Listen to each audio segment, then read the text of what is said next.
Assalamualaikum warahmatullahi wabarakatuh. Perkenalkan, saya Repa Apriana dengan NPM 2042404185. Pada kesempatan kali ini, saya akan mempresentasikan materi pada pertemuan kelima mata kuliah Telaah Kurikulum yang diampu oleh Bapak Dr. Tio Gusti Satrio Magister Pendidikan. Adapun materi yang akan saya bahas meliputi standar kompetensi lulusan atau SKL, standar isi, serta sistem zonasi dan domisili dalam pendidikan.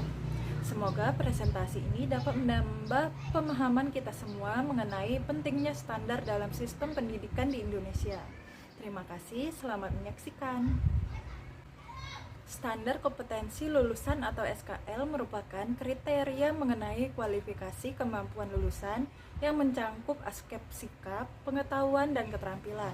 Berdasarkan regulasi pendidikan di Indonesia, SKL menjadi acuan utama dalam menilai pencapaian hasil belajar peserta didik pada setiap jenjang pendidikan.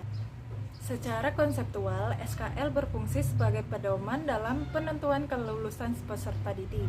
Selain itu, SKL juga menjadi dasar dalam pengembangan standar lain seperti standar isi, standar proses, dan standar penilaian, sehingga sistem pendidikan berjalan secara terarah dan terintegrasi. Komponen SKL terdiri atas 3 dimensi. Pertama, dimensi sikap yang mencerminkan perilaku beriman, berakhlak mulia, dan bertanggung jawab. Kedua, dimensi pengetahuan yang berkaitan dengan penguasaan konsep, fakta, dan prosedur. Yang ketiga, dimensi keterampilan yang mencangkup kemampuan berpikir dan bertindak secara efektif serta kreatif. Selanjutnya yaitu standar isi. Standar isi merupakan kriteria yang mengatur ruang lingkup, materi pembelajaran, dan tingkat kompetensi yang harus dicapai peserta didik. Standar ini disusun untuk menjamin kesesuaian antara tujuan pendidikan nasional dengan materi yang diajarkan di sekolah. Adapun fungsi standar isi. Dalam kajian kurikulum, standar isi berfungsi sebagai acuan dalam pengembangan silabus dan bahan ajar.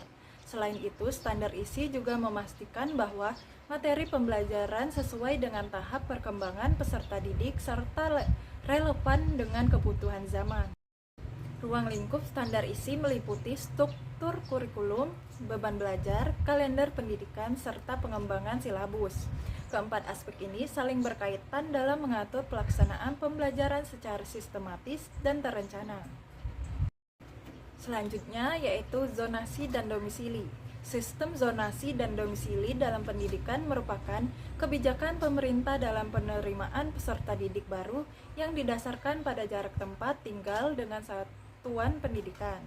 Kebijakan ini mengacu pada prinsip pemerataan akses pendidikan bagi seluruh masyarakat. Adapun tujuan zonasi, secara kebijakan, sistem zonasi bertujuan untuk menciptakan pemerataan kualitas pendidikan, mengurangi kesenjangan antar sekolah, serta menghapus label sekolah unggulan dan non-unggulan. Adapun kelebihan dari sistem zonasi, dari perspektif kebijakan pendidikan, sistem zonasi memiliki beberapa kelebihan, yaitu meningkatkan akses pendidikan yang lebih adil, mendekatkan layanan pendidikan kepada peserta didik, serta mendorong pemerataan kualitas antar sekolah. Namun demikian, implementasi zonasi juga menghadapi beberapa tantangan seperti belum meratanya kualitas sarana dan prasarana sekolah, serta keterbatasan pilihan bagi peserta didik dalam menentukan sekolah yang diinginkan. Adapun kesimpulan dari materi ini, dengan demikian standar kompetensi lulusan, standar isi, serta sistem zonasi merupakan bagian penting dalam sistem pendidikan nasional yang saling berkaitan dalam upaya meningkatkan mutu dan pemerataan pendidikan di Indonesia. Semoga materi ini dapat menambah wawasan dan pemahaman kita semua. Terima kasih atas perhatian yang telah diberikan. Wassalamualaikum warahmatullahi wabarakatuh.